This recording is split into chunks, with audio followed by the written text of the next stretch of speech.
우리 4절 보십시다. 우리가 한 몸에 많은 지체를 가졌으나 모든 지체가 같은 직분을 가진 것이 아니니. 몸은 하나인데 지체가 많잖아요. 몸은 하나인데 머리가 따로 있고 오른팔, 왼팔, 오른다리, 왼다리 다리 있고 또 속에 보면 폐장이 있고 심장이 있고 간장이 있고 취장이 있고 위장이 있고 십이장이 있고 대장이 있고 소장이 있고 신장이 있고 방광이 있고 온갖 우리 몸의 지체가 다 자기 직분을 다 하고 있습니다. 자기 일을 부지런히 할 뿐 아니라 유기적으로 서로서로 손을 잡고 일을 하기 때문에 우리가 살아 있는 것이지요. 눈이 나는 귀가 아니니까 아직은 안 볼란다 이제. 귀는 나는 입이 아니니까 이제 난 내 안 할란다. 또 입은 나는 말이지 머리가 아니니까 말이지 입 말 안 할란다. 이렇게 되면 절단이죠.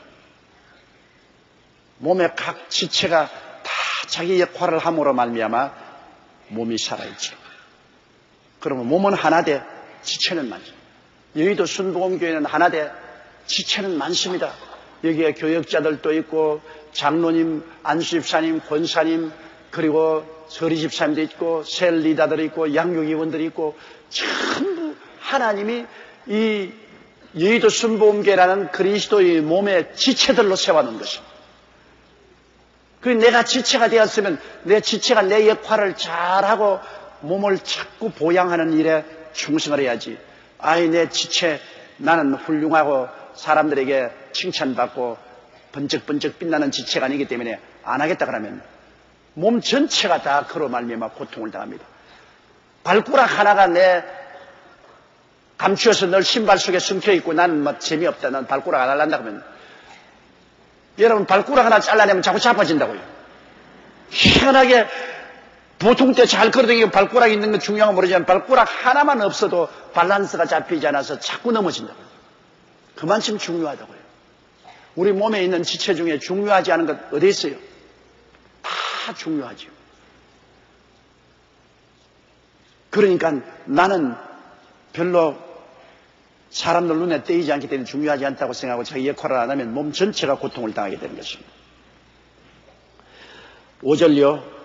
이와 같이 우리가 많은 사람이 그리스도 안에서 한 몸이 되어 서로 지체가 되었느니라.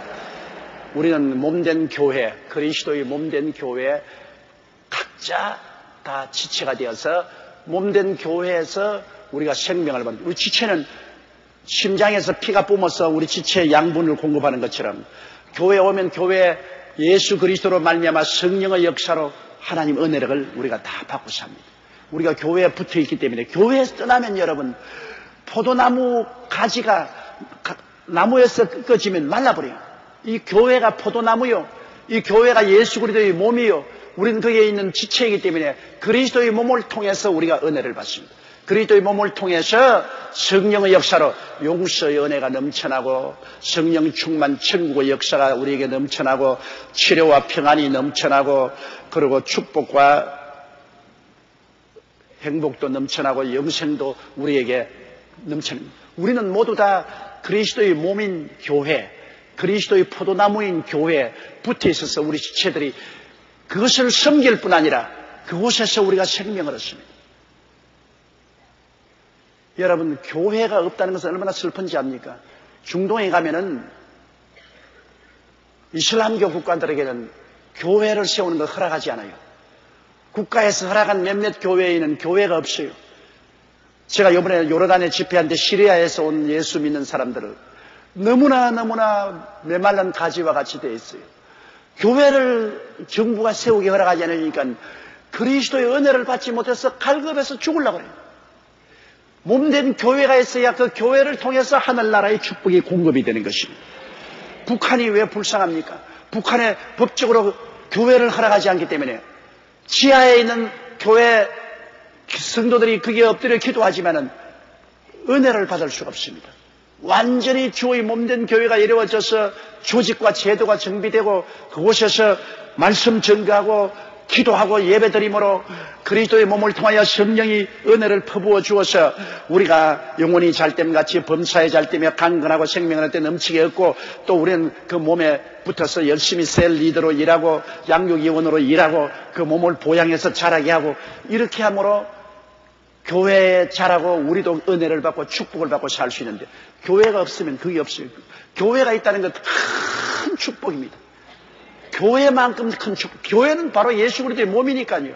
교회는 바로 지상에 있는 하늘나라니까요. 하늘나라 역사는 교회를 통해서 이루어지지 교회가 없으면 안 돼요. 그렇기 때문에 교회를 파괴하는 것은 하늘나라를 파괴하는 것입니다. 어쩐지 교회는 우리가 보양하고 자라요. 하늘나라 확장하는 것은 교회를 세우는 것입니다. 그래서 가는 곳마다 교회를 많이 세우면 세울수록 그리스도의 몸이 많이 세워지고 하늘나라가 많이 임하고 거기에 와서 사람들이 은혜를 받지 않아요. 은혜는 교회를 통해서 오는 것입니다. 그러므로 우리는 교회에서부터 지체들로서 여기 와서 기도하면 교회를 통해서 은혜가 오죠. 교회 없이 나는 내 혼자 믿는데 얼마 있으면 바삭 말라버립니다. 나무에서 떨어지면 가지는 말라지는 것이. 몸에서 떨어지면 지치면 오늘이라도 손가락 하나 베어놓으면 내일 썩어버리죠. 자, 6절요. 우리에게 주신 은혜대로 받은 은사가 각각 다르니 혹 예언이면 믿음의 분수대로. 우리에게 주신 은혜대로 우리가 예수 그리스도를 믿고 하나님이 은혜를 주시거든요. 하나님이 생각해서 우리에게 은혜를 주셔. 은혜를 주신데 은사가 각각 다릅니다. 하나님이 우리에게 특별히 기능을 주셔요. 우리에게 특별히 무엇을 잘할 수 있는, 평범하게 다 하지만 그중에 특별히 잘하는, 요리 잘하는 사람이 있고, 그렇지 않으면 이 음악 잘하는 사람이 있고, 그리고 목공 잘하는 사람이 있고, 기능이 있잖아요. 우리 예수 믿는 사람들도 예수 믿는 사람 하나님이 각각 잘할 수 있는 기능을 주는데, 어떤 사람에게는 어떤 기능을 주느냐 하면 은사가 다르니 혹은 예언이면 믿음이 분수. 예언하는 기능을 주시오. 기도하면 예언이 나와요. 예언은 참 재미있습니다, 여러분. 오늘날 우리가 하는 예언은 완전하지는 못합니다. 예언을 우리가 기도를 많이 하고 하지 못하면은 예언을 할 때 자기 생각이 섞일 때가 많이 있어요. 사람들 예언하는 거 보면 하나님의 말씀에 자기의 생각이 섞여서 하는 예언이 있고, 또 시험에 들면 마귀가 하는 말도 있어요. 또 자기가 하는 말도 있고. 그러면 예언은 믿음이 충실할수록 하나님의 음성을 말하고, 믿음이 충실하지 않을수록 자기 말을 할 때도 있고 마귀의 말을 할 때도 있습니다. 그런데 예언은 분별해야 돼요.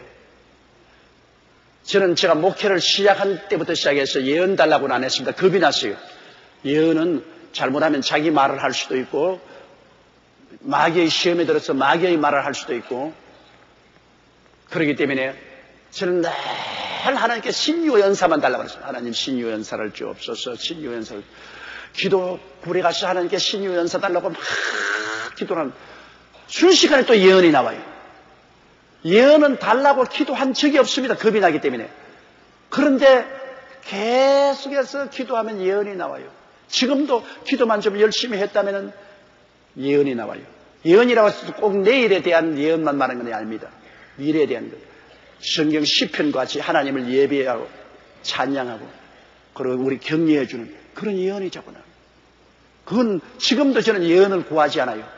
예언이라는 것은 겁이 나기 때문에. 옛날에 내가 불광동에서 목회할 때 그때 여집사님 한 분이 자기 딸을 데리고 내게 왔어요. 기도받으러.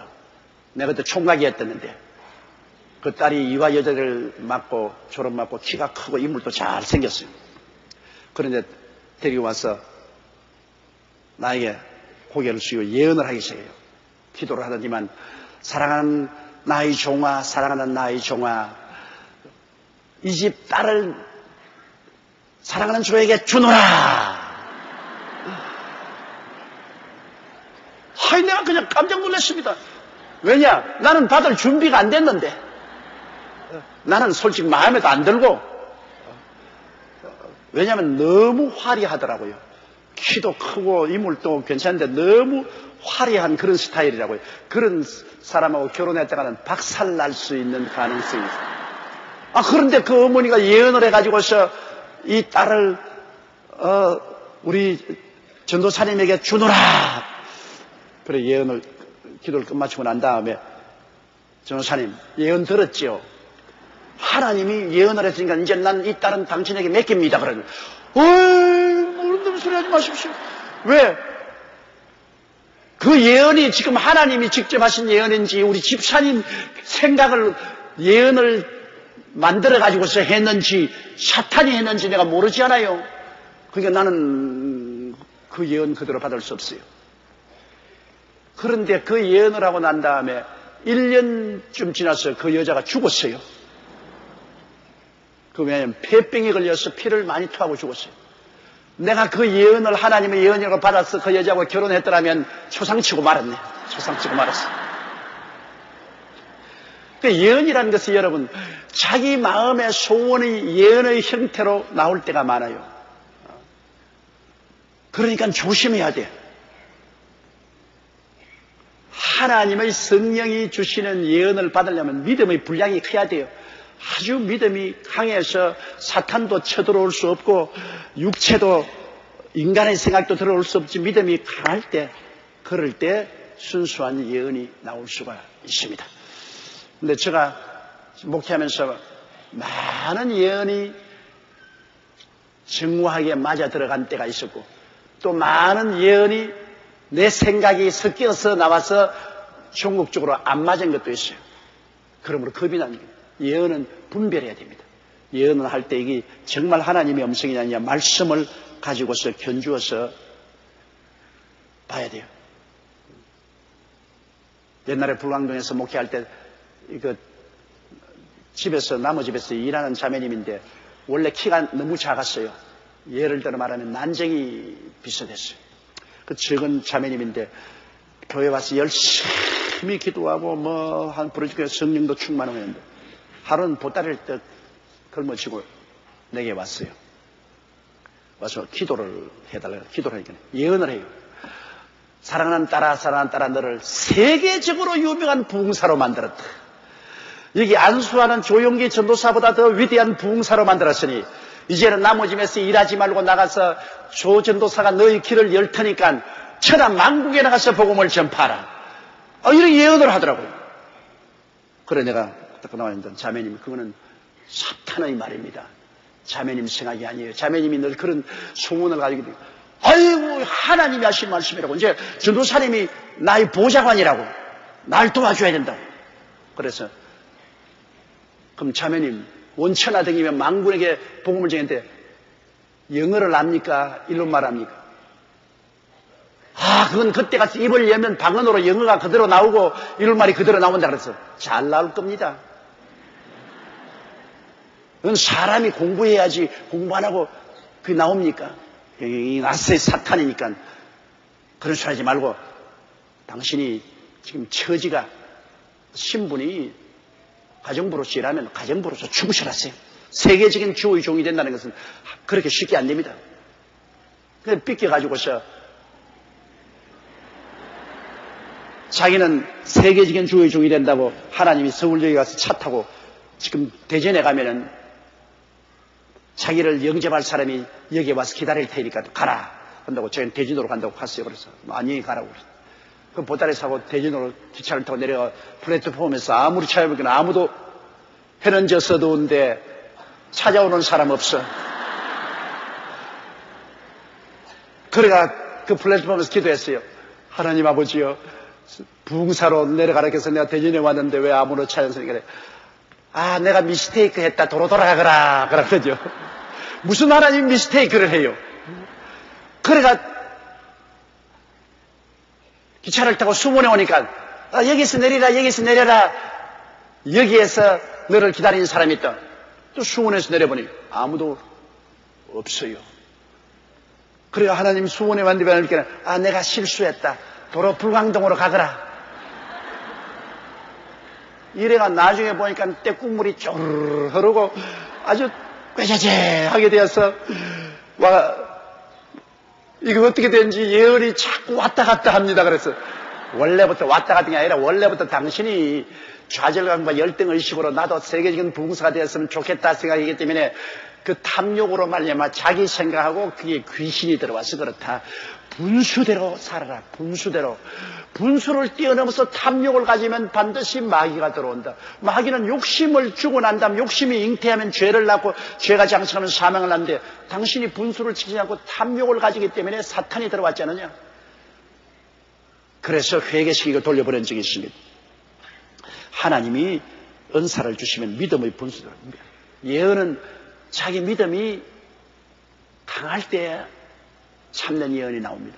믿음이 약하면은 인간적인 예언, 사탄이 시험이 들어서는 예언도 많이 붙어 있어요. 그러므로 굉장히 조심해야 됩니다. 그러나 그 은사가 있어요. 예언의 은사가 없는 건 아닙니다. 은사는 분별하면서 써야 되는 것입니다. 7절에요.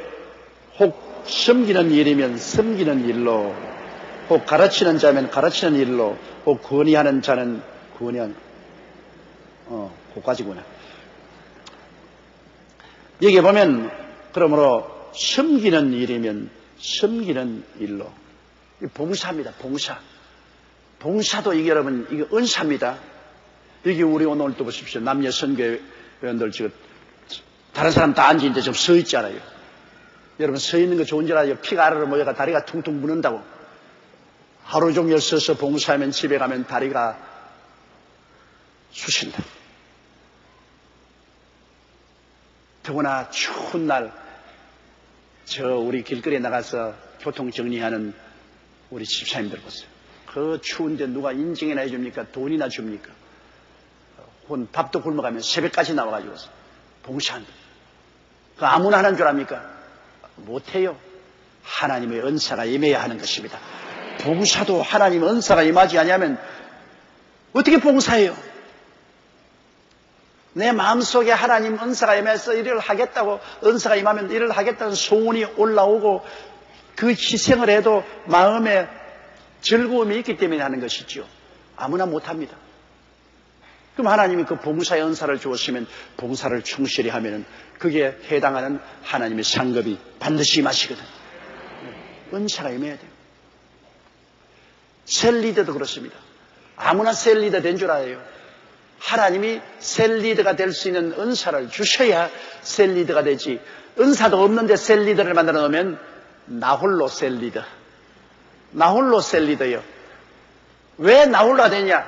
그것은 은사가 없는데 강제로 임명을 해놓으니까 나홀로가 될 수밖에요. 은사가 없는데 어떻게 합니까? 그러므로 목회할 때 은사가 있는가 없는가를 선정해야 돼. 가만히 보면 은사가 있으면 벌써 그것이 날 때부터 다릅니다. 셀리더 연사가 있으면 가만히 보면 아직 셀리더도 아닌데 다른 사람에게 자꾸 전도하고 다른 사람을 위해서 기도하고 벌써 셀리더의 그 은사가 보이기 시작해요. 그런 사람 셀리더로 써요. 양육위원도 아무나 양육위원이 된 줄 압니까?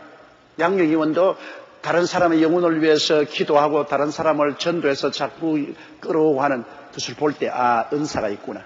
다른 사람을 자꾸 전도해서 끌어오고 다른 사람을 위해서 기도하고 다른 사람의 영혼에 대해서 관심을 가진 은사가 있구나. 그 사람을 양육위원으로 선정해야 됩니다.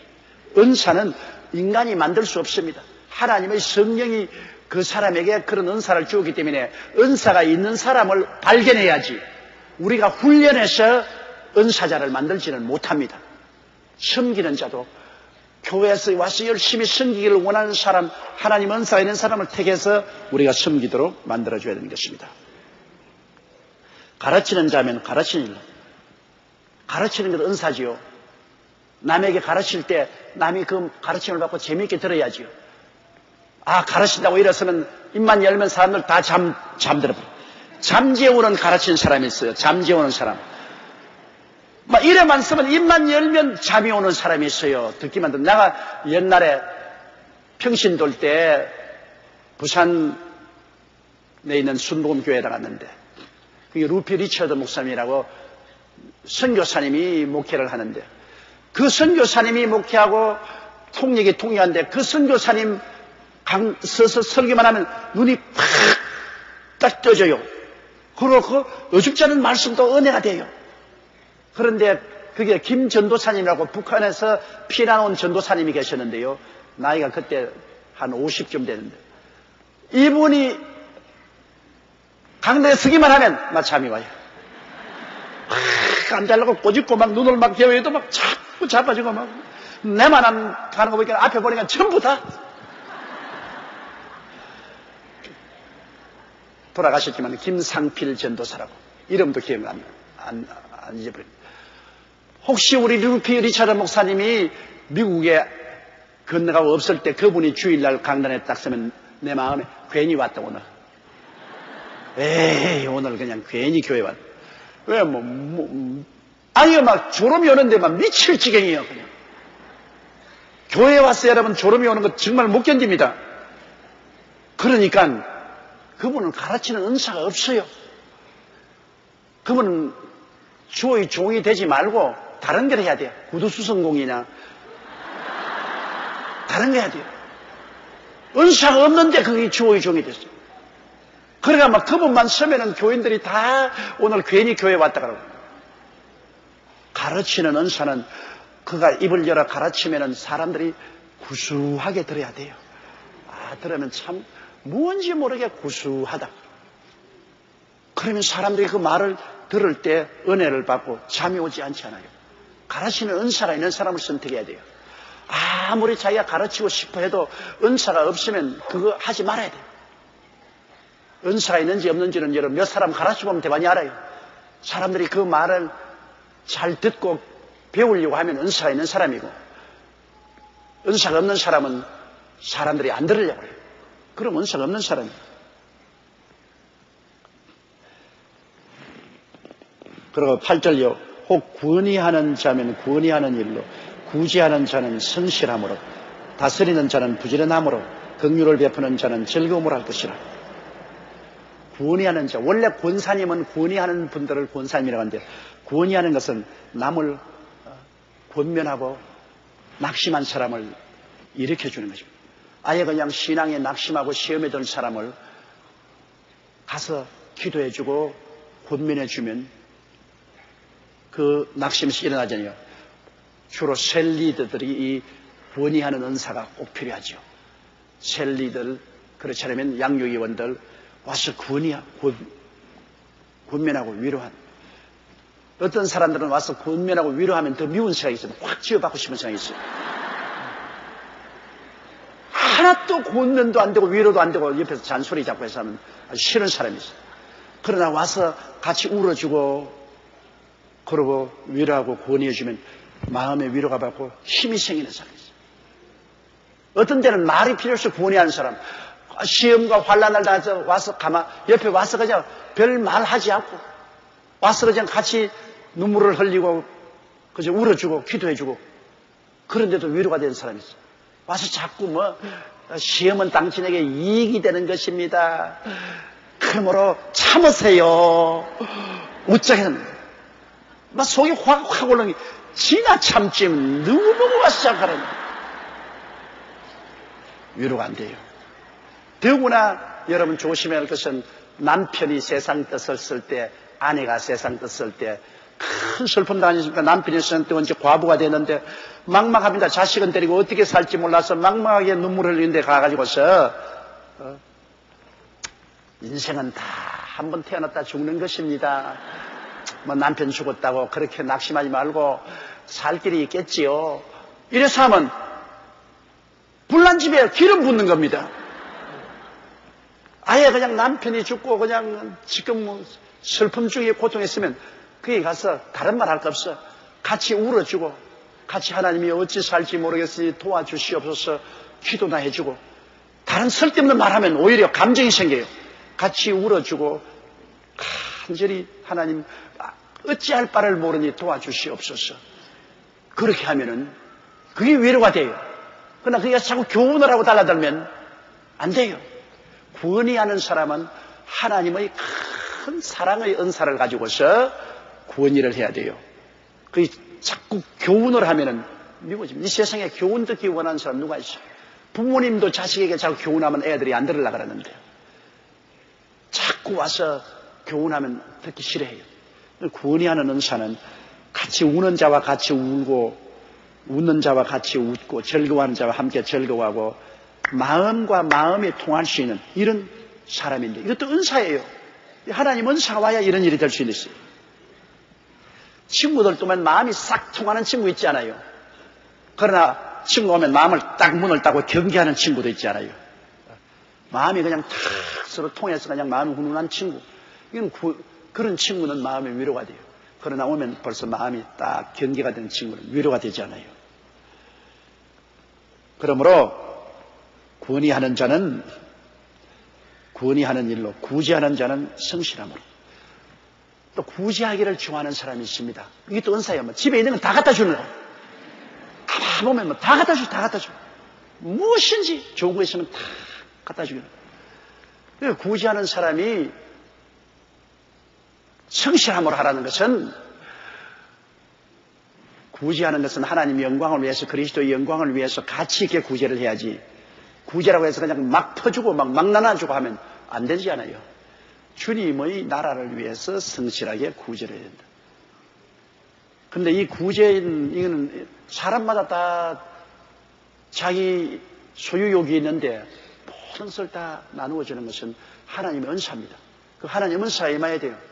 아까운 것이 없이 다 나눠줘요. 저는 이 선교사들 만나면 아프리카나 저런 데 가면 내 입던 옷도 다 벗어주고 오는데, 그 사람들 나보고 말해요. 조 목사, 제자를 너무 사랑해서 입던 옷도 다 벗어주고 온다. 그래서 내가 웃기는 소리 하네. 내가 왜 사랑해서 옷을 벗어주는 것이 아니라 내가 벗어주고 싶어서 벗어줬지. 솔직히 말해, 내가 사랑해서 한 건 아니에요. 뭘 특별히 사랑해. 내 자식도 아닌데. 내 제자도 좋지. 그냥 내 제자가 되니까 좋은 거하고 사랑하고는 틀려요, 여러분. 그저 내 제자로서 좋지. 그렇게 마음에 안타깝게 그냥 옷을 다 벗어주고 신발 다 벗어줘도 사랑해서 주는 건 아닙니다. 자꾸 그렇게 말하면 민망스러워요. 사랑해서 준 것이 아니고 내 마음속에 구제의 은사가 있어가지고서 내가 벗어주고 싶어서 벗어주는 거예요. 안 벗어주면 내 마음이 끄림직하기 때문에 내주라고 하는 거지. 지주라고 하나. 내가 벗어주고 오면 내 마음이 깨끗하고, 안 벗어주고 오면 내가 마음이 깨끗하기 때문에 그냥 있던 옷도 다 벗어주고 그냥 신발도 벗어주고, 그럼 내가 마음이 깨끗하고 좋으니까 그렇습니다. 사랑해서 하는 건 아니에요. 내줘라고 하는 거지. 그러니까 구제의 은사가 있어야 그거 되는 거예요. 구제의 은사. 솔직히 해외여행 갔다가 오면 나는 이 북교도에 돈이 한 푼도 안 남아요. 왜냐하면 우리 뭐 남성교회나 여성교회에서나 뭐 이 선교비로 쓰라고 돈도 좀 주고 하면 가져가요. 가져갔다 올 때는 그 선교사들이 있는데, 선교사들 그 부인들 따라와서 큰 집에 큰아버지 온 것처럼 날 이렇게 쳐다보고 있어요. 정말 죽을 지경, 죽을 지경. 내가 큰아버지처럼 쳐다보고 있는데 내가 그냥 오면은 어떻게 됩니까? 옛날에 제가 목회할 때요, 다른 목사님들이 우리 교회 와서 설교하고 가면은 강단 밑에 다 들어보고 내 성경책 다 쳐봐요. 왜? 혹시 뭘 좀 남겨놓고 갔는가 싶어요. 그 잘 사는 사람이 오면 그렇게 기대해요. 그 아무것도 안 남겨놓고 가면 속에 세상에 저렇게 몰인정할 수가 있냐. 그리고 그 우리 집에 옛날에는 호텔에 못 재우잖아요. 그런 부흥회 같은 거 하면은 우리 집에서 재워요. 내 서재에 있는 조그마한 방에서 재우고. 그러고 떠나면 내가 벽에미까지 다 살펴본다고. 그래도 봉투에다가 얼마 내가 촌지라 써가지고서 남겨놓고 가지 싶어가 벽에미 없으면 이부자리 밑에까지 다 틀어봐요. 혹시 이부자리 밑에 떨어뜨려가는 거예요. 그 어려울 때는 그렇게 막 기대하는 마음이 있어요. 그러니까 촌지라도 들어있으면 너무나 기쁘고 고맙고, 아무것도 안 주고 가면 입에서 좋은 말이 안 나올라 그래요. 그런 삶을 내가 살아왔기 때문에 어느 곳에 가든지 어렵고 가난한 데 가면은 빈손 들고 들어올 수가 없어. 그러면 남자는 남자지만 그 부인 애들 데리고 와서 인사할 때 그냥 인사하는 줄 알아요. 뭘 좀 안 주나. 그렇기 때문에 다 봉투, 호텔에서 봉투 내가지고서 얼마씩 나누어가지고서 그래가 이렇게 다 나눠주고 오면은 한방꽃이 되고 날 보고 절하는 게 아니라 돈 보고 절하는 겁니다.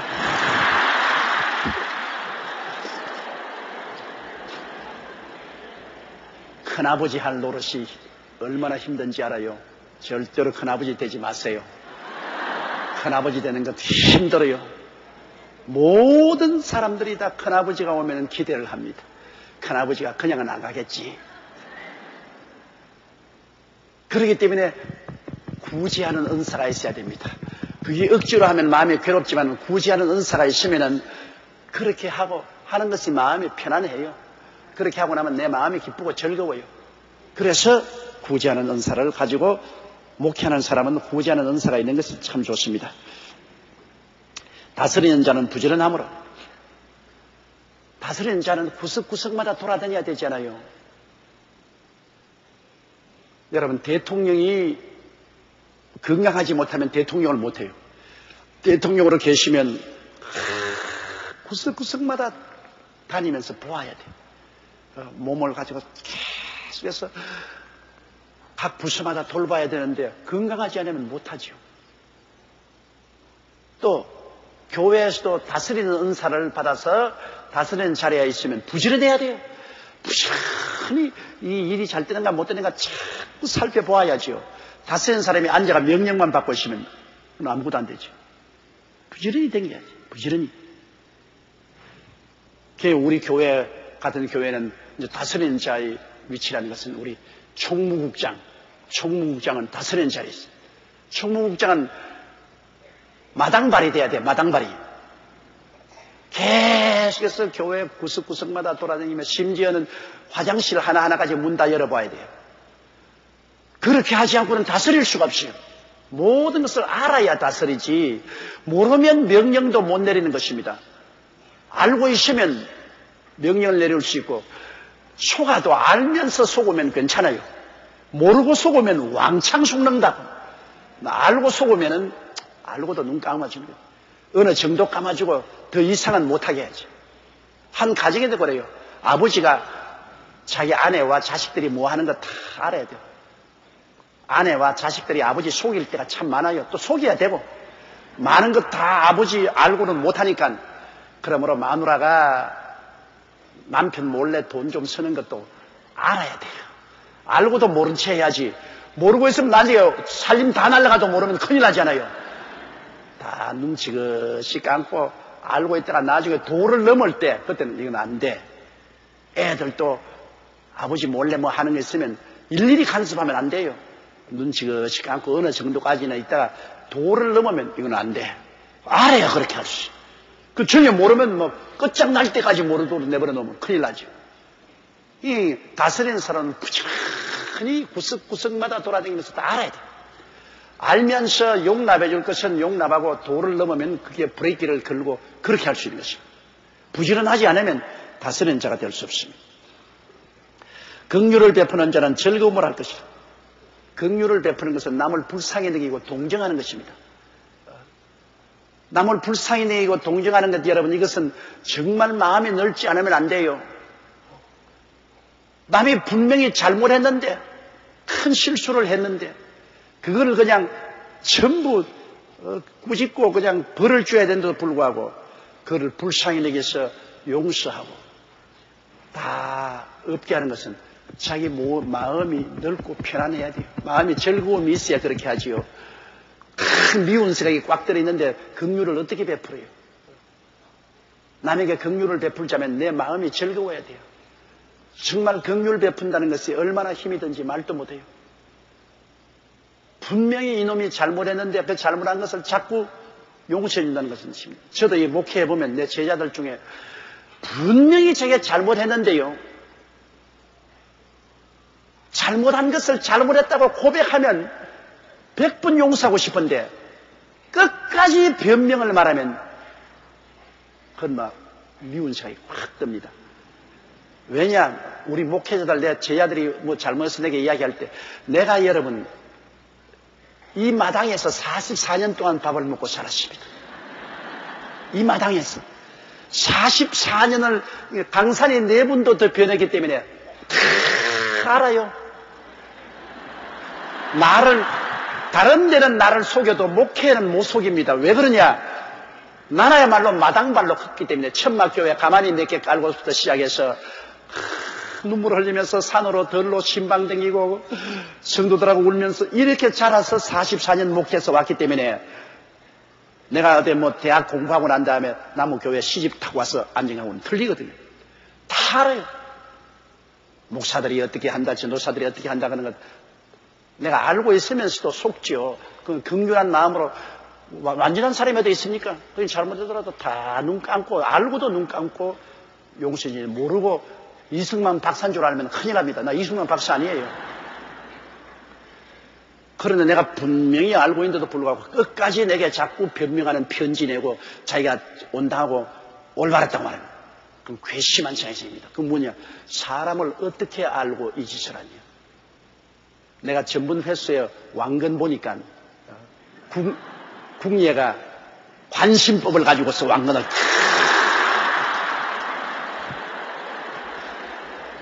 그놈의 관심법은 만사형통이에요.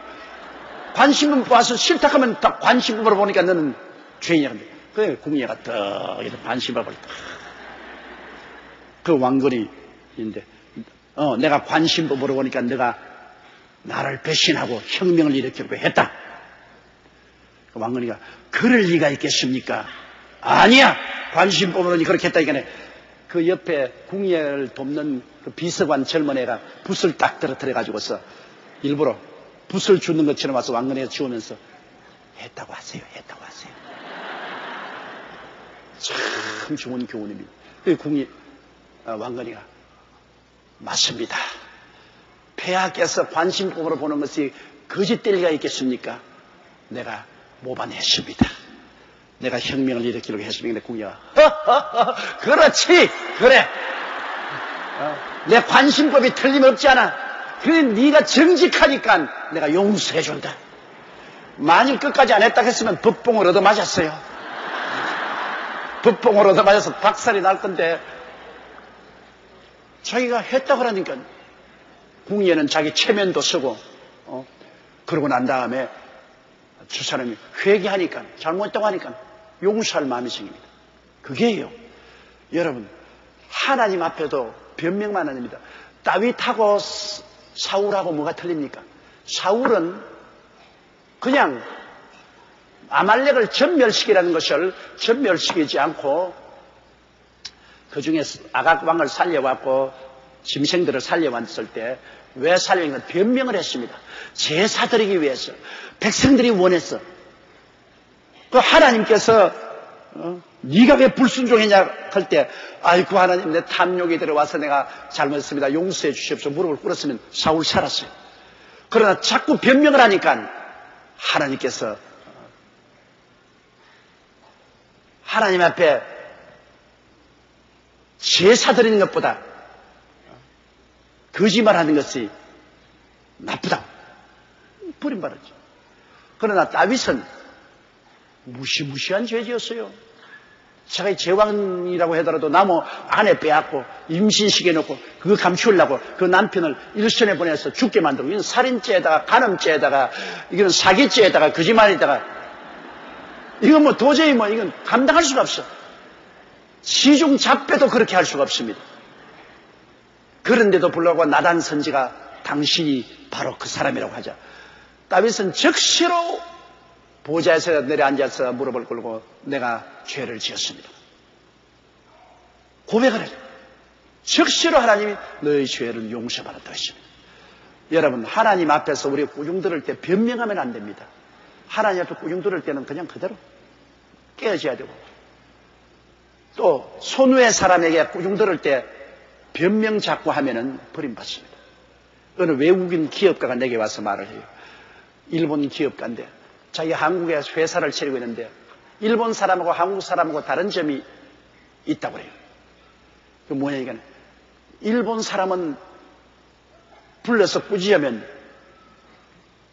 아예 그냥 어떤 사람은 너무너무나 겁을 내가 막 남자인데도 바지가랑에 물이 줄줄줄 흐른답니다. 오줌을 사가지고서 상사 앞에서 그냥 꾸중을대면 막 오줌을 싸가지고 오줌이 다 줄줄줄 흐르니. 그런데 한국 사람은 후이제면 10명이 하나도 예외 없이 변명을 한다는 겁니다. 무엇 때문에. 그래 그 사람 하는 말이면 한국 사람은 머리가 좋아서 그런지 꾀가 많아서 그런지 한 사람도 잘못을 시인하지 않는 거예요. 무슨 말을 해도 다 자기 타당화하고 자기가 옳다고 하지 자기 잘못했단 말은 절대로 안 한다. 절대로 안 한다. 그게 여러분 우리 민족의 큰 나쁜 겁니다.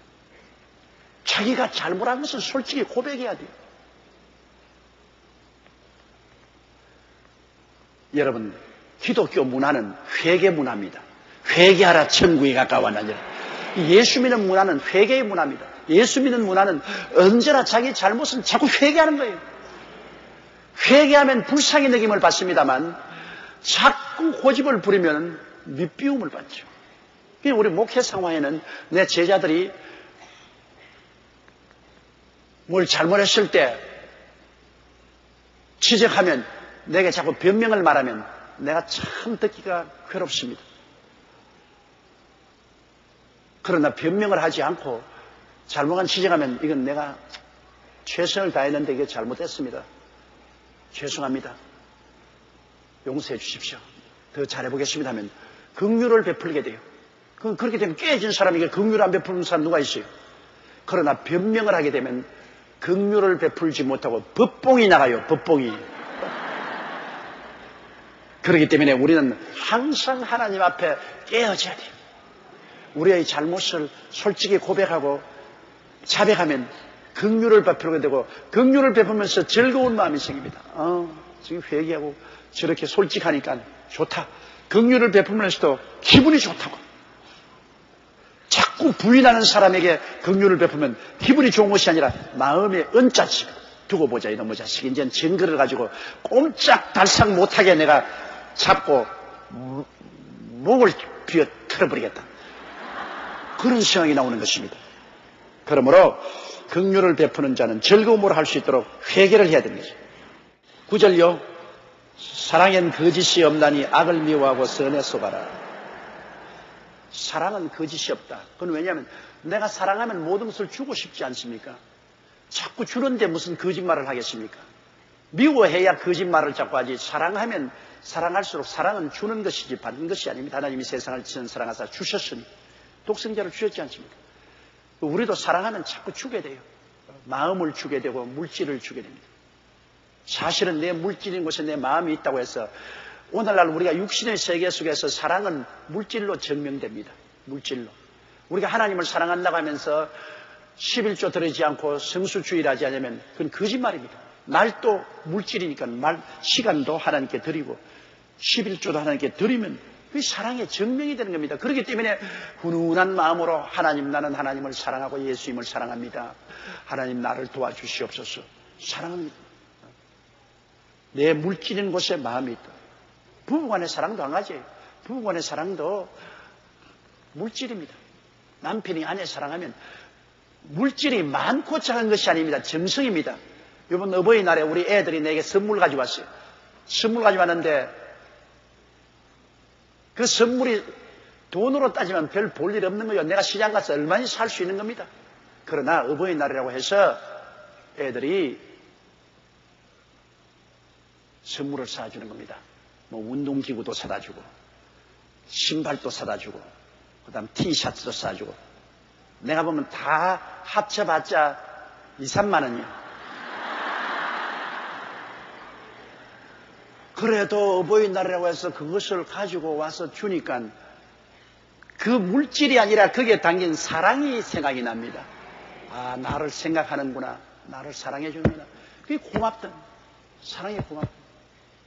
그러면 부부간이라도 뭐 부인 생일날 남편이 부인의 나이대로 장미꽃을 50살이면 50송이를 해서 보내드려요. 이거 뭐 돈 들게 말이야. 장미꽃을 이래 가지고서 시들어집을 걸 가지고 뭐하러 보내고 주고 난 다음에 마음이 민망하지 않아요. 그것은 뭐냐? 마음의 사랑은 안 보이는 것이기 때문에 사랑을 보이도록 표현하려고 50송이의 장미꽃을 보낸 겁니다. 그게 값이 있는 게 아니라 마음의 사랑을 물질을 통해서 보여주는 것이거든요. 그 별 볼 때부터 아유 고맙습니다. 아유 고맙습니다. 50송이나 되네.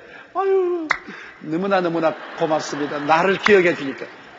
그럼 준 사람도 마음이 뭐라고 좋지 않아요. 네. 이거는 돈의 액수가 문제가 아닌 것입니다. 사랑을 표현하는 것이 그 수단이 되는 겁니다. 그 수단이 없이는 사랑을 표현할 수 없지 않아요. 남편 생일날 부인이 고이 좋은 넥타이 하나 만들어 가지고서 넥타이 하나 딱 여보 당신 생일날 내 선물. 그럼 아이 뭐 넥타이 많은데 뭐 이 넥타이를 또 가는데 말은 그렇게 하면서 속으로 마음의 기분이 좋습니다. 나를 생각해 주는구나. 그러지 않고 입술로 생일 축하해요. 누가 그 말 못해. 누가 말 먹어가지고 생일 축하해요. 건강히 사세요. 비타민이나 사다 주고 건강히 살아 그러지. 말로가 건강히 살래. 나이를 먹으면 피곤해지니까 비타민 C라도 사다 주고 힘이 없고 얼굴 좋으라고 비타민 E라도 사다 주고 그러면 사랑이 표시가 되죠. 사랑에는 거짓이 없습니다, 여러분. 왜? 사랑에는 사랑에 해당하는 물질로 표현이 되어야 했기 때문에 거짓이 없다는 그런 말인 것입니다. 아무것도 없어야 하는 건 거짓말이죠. 빈말로 사랑합니다. 그건 거짓말이에요. 여러분 나중에 여러분 보고 빈말로 사랑하다가는 하나도 믿지 마세요. 그런 거 믿었다가는 박살난다고. 그러나 거짓이 없이 사랑한다고 하면서 사랑에 해당하는 물질로서 그 사랑을 표현할 때는 거짓이 없어요. 증명된 사랑입니다. 사랑은 반드시 증명돼야 됩니다. 사랑은 증명되지 않은 사랑은 모두 다 거짓입니다. 하나님이 세상을 이처럼 사랑하사 주셨으니 하나님의 사랑은 증명된 사랑이요 독생자를 주셨습니다. 예수님이 우리에 대한 사랑은 너무나 크게 증명되었습니다. 왜? 목숨을 주셨습니다. 몸을 찢고 피를 흘려 주셨으니 그 사랑은 증명된 사랑입니다.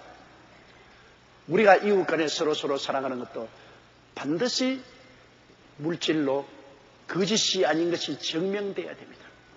그러므로 주일날 교회 오고 하나님께 헌물과 물질 드리면서 사랑한다고 해야 그게 진짜 사랑이지. 그 외에는 거짓말입니다. 성경에는 여기 보니까 사랑에는 거짓이 없다고 말했습니다.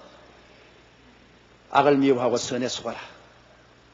악이야 우리가 미워해야지요. 악을 좋아할 사람 누가 있겠습니까? 우리 예수 믿는 사람은 다 선에 속에서 살아야죠. 조금만 더 하십시다. 10절요. 형제를 사랑하여 서로 우애하고 존경하기를 서로 먼저 하며. 형제를 사랑하고 서로 우애한다. 이것도 그래요. 형제를 사랑한다는 것 여러분 말로 가지고서 형제를 사랑합니다. 그 사랑 안 돼요. 형제를 사랑하고 우애한다는 것은 기쁠 때 같이 기뻐하고 슬플 때 같이 슬퍼하고 어려울 때 같이 도와주는 것이 형제를 우애하는 것입니다.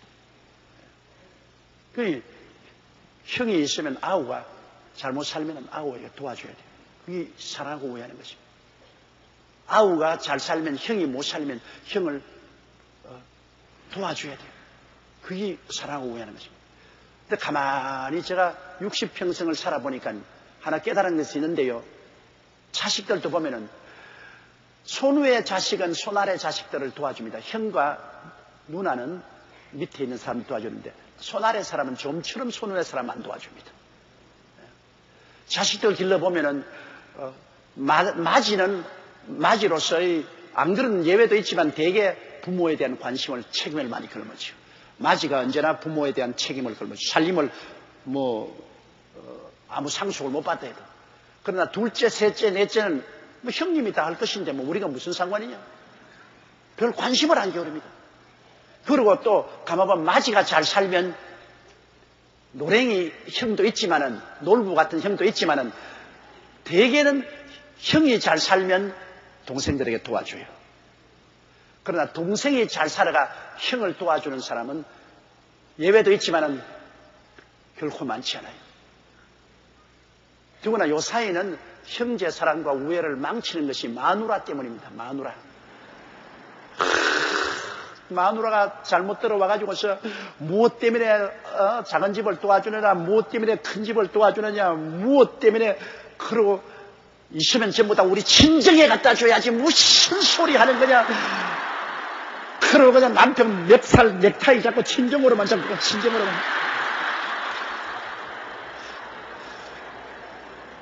그러니 요사이 아들 낳아가 무슨 소용이 있어. 요사이 솔직히 말해서 아들 낳아서 재미있는 거 별로 없어요. 왜? 나머지 딸 이익되기만 해주고 마는 것입니다. 딸 시키는 대로 그래 가져가지고. 그리고 요사이는 집에서 부인들의 힘이 점점 강해지기 때문에 부인들을 이길 사람 누가 있겠습니까? 전번에 김종필 총리도 말하기를 마누라 이길 장사가 어디 있냐고 그렇게 말을 하던데, 그러므로 가정에는 부인이 잘 들어와야 돼. 부인이 12폭 치마를 가지고 위에도 사고 밑에도 사고 그냥 감싸고 이렇게 돌면 남편이 아무 말도 안 해도 참 마음이 훈훈하지 않아요?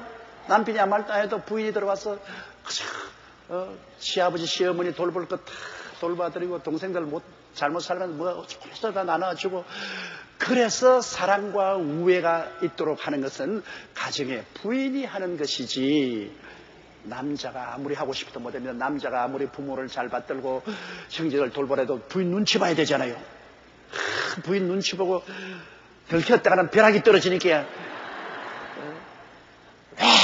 당신이 뭐 잘났다고 당신 손을 아니냐. 그래 나는 그러면 완전히 나쁜 년이 되고 당신만 좋은 사람이 되라. 당신이 난 몰래 아버지 어머니에게 다 갖다 바치고 나는 나쁜 년이 되고 당신은 착하고 교성스러운 아들이 되고 당신만 훌륭한 형님이 되고 나는 나쁜 년이 되고 이렇게 달라두니까 이게 뭐 큰일이란 말이야. 그러니까 자기 마누라 몰래 좀 하려고 하면은 정말로 진땀을 흘리고 마누라 할까 싶어서 눈치 봐가면서 숨어가지고 뭘 좀 만들어가. 어머니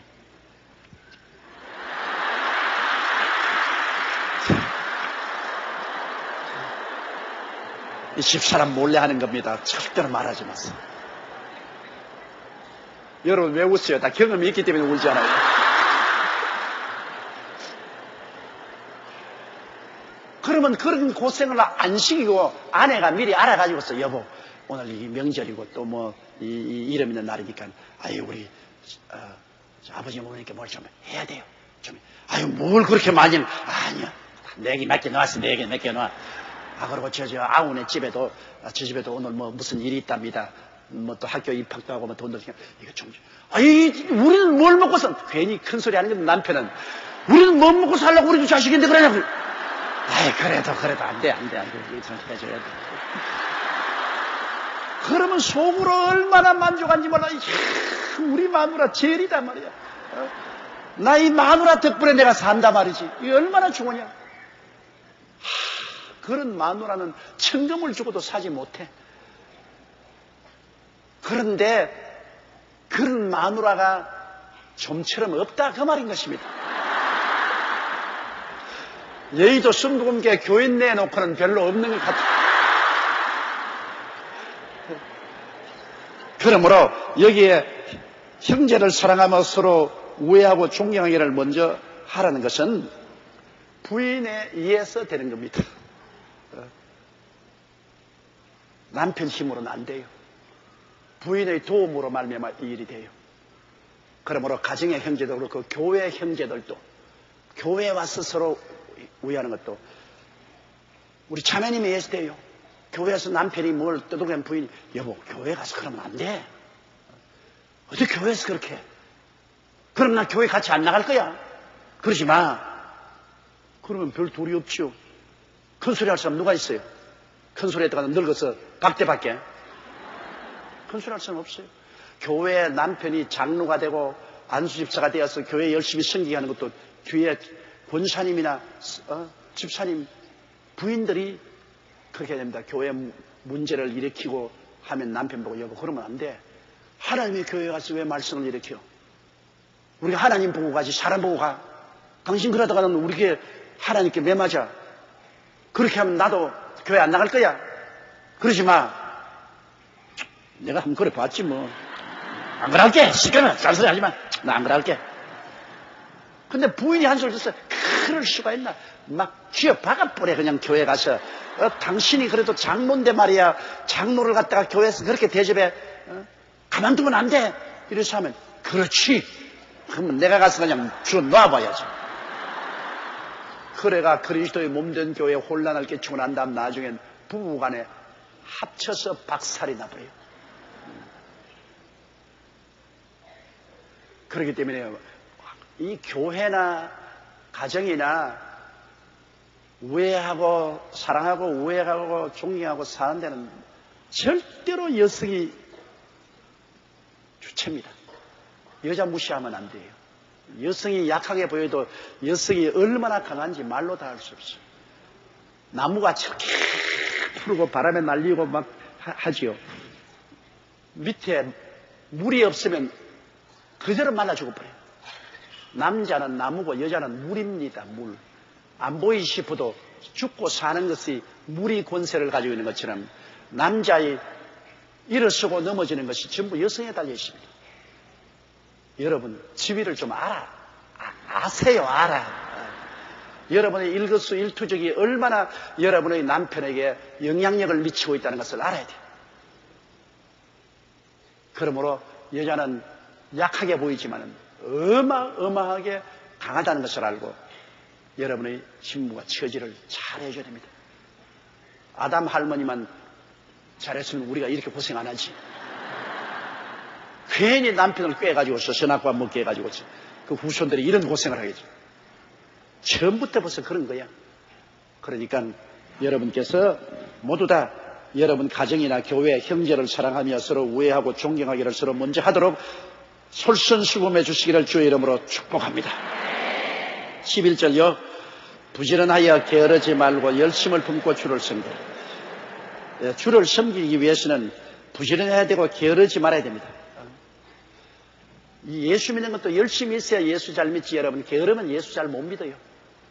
왜? 주일날 교회 나와야죠. 수요일날 나와야죠. 구역장 모임에 나와야죠. 또 자꾸 교회에서 무슨 특별 기도회. 내가 그래서 자꾸 우리 부목사에게 내가 하는 말이 그겁니다. 특별 기도회 좀 하지 마라. 다니엘 기도회 하지 마라. 얼마나 괴로우냐. 교인들 그냥 20하루 동안 계속 교회에 나오라 그냥 안 나올 수도 없고 나갈 수도 없고 특별한 일 이외에는 뭐 오순절 때라든지 사순절이라든지 그런 특별한 때 이외에는 다니엘 기도하지 마라. 내가 지금 우리 부목사들이 하는 말이 그 말입니다. 특별한 게 외에는 교인들에게 너무 혹사시키지 마라. 왜? 주일날 교회 나와야지, 수요일날 나와야지, 금요일 철학기도 나와야지, 또 구역 예배 나가야지. 이건 뭐 정신이 없다, 정신이 없어. 그러니까 좀 자유롭게 해주라고 그렇게 제가 말하고 있다고요. 봤지? 봤어. 내가 여러분 심정을 다 알고 있지 않아요. 다 안다고요. 될 수 있으면 부담이 되지 않게 주를 믿어야 되는 것입니다. 생활에 부담이 되면 안 돼요. 그러나 우리가 해야 될 일에 대해서는 신앙에 열심을 품고 해야 될 것은 주일날은 열심히 나와야 돼요.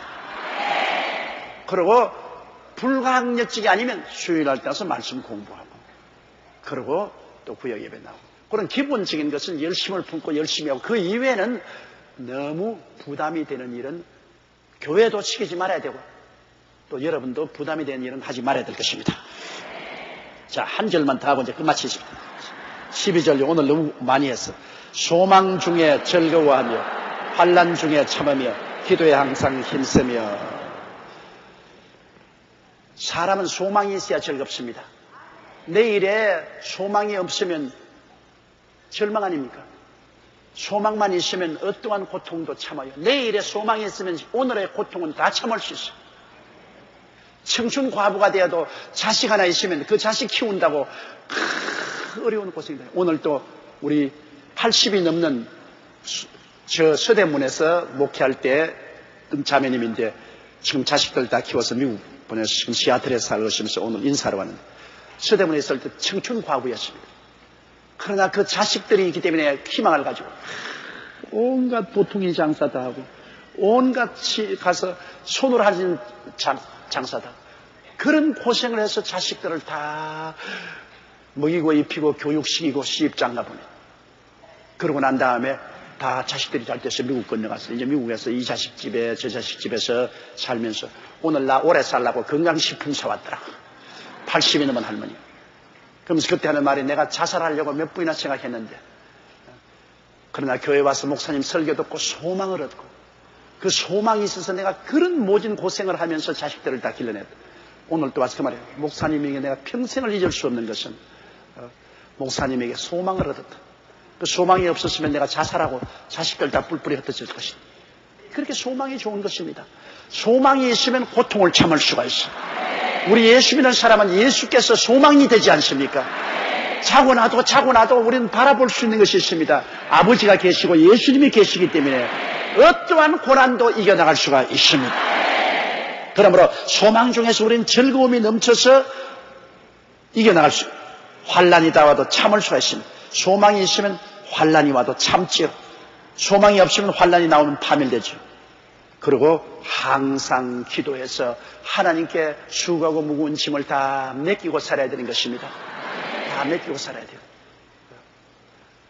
우리가 하나님께 맡기지 아니하면 인간의 힘으로는 짐을 질 수가 없습니다. 매일 여러분 기도에 힘쓰십시오.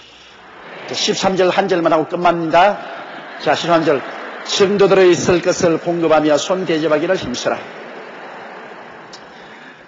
우리가 여기에 성미쌀을 잡고 내라는 것은 여러분 성미쌀이 여러분은 한 숟갈씩 떠내지만은 많은 수가 모이니까 많이 되잖아요. 우리 이 부인회에서 성미쌀을 가지고 온갖 교회 부서뿐 아니라 가난한 사람 영화원 고아원에 쌀을 다 나눠주잖아요. 여러분이 줄이는 성미쌀 가지고서 얼마나 많은 가난한 사람들에게 우리가 쌀을 공급하죠. 쓸 것을 공급하죠. 또 우리가 폐지 수집, 우리 어떤 권사님들 보니까 그 아파트에서 집집마다 신문 읽고 난 신문 폐지는 다 달라고 부탁을 해가지고서 매주일마다 신문을 한 보따리씩 샀어 봐요. 낑낑 하면서. 그 왜냐? 그 내가 한 권사님 물었습니다. 권사님 왜 이럽니까? 몰라요. 목사님이 하락해서 내가 하는 거예요. 모르고 하지만은 그 신문을 가지고서 여러분 지금까지 3,000여 명의 어린아이들에게 심장수술을 해줬다. 그 얼마나 필요한 것을 공급해줘. 사랑의 동전 모임. 여러분 쓰다가 남은 동전 하나 모았는데 이것도 한국과 세계적으로 사람들 도와주잖아요. 농어촌 교역자에게 1,000원씩 주는데 300여 명의 교역자들이 그 도움을 받고서 목회를 하고 있어요. 이와 같이 우리는 적은 일에 조금만 관심을 쓰면 성도들에게 쓸 것을 공급하고 그리고 나그네를 대접할 수 있게 되는 것입니다.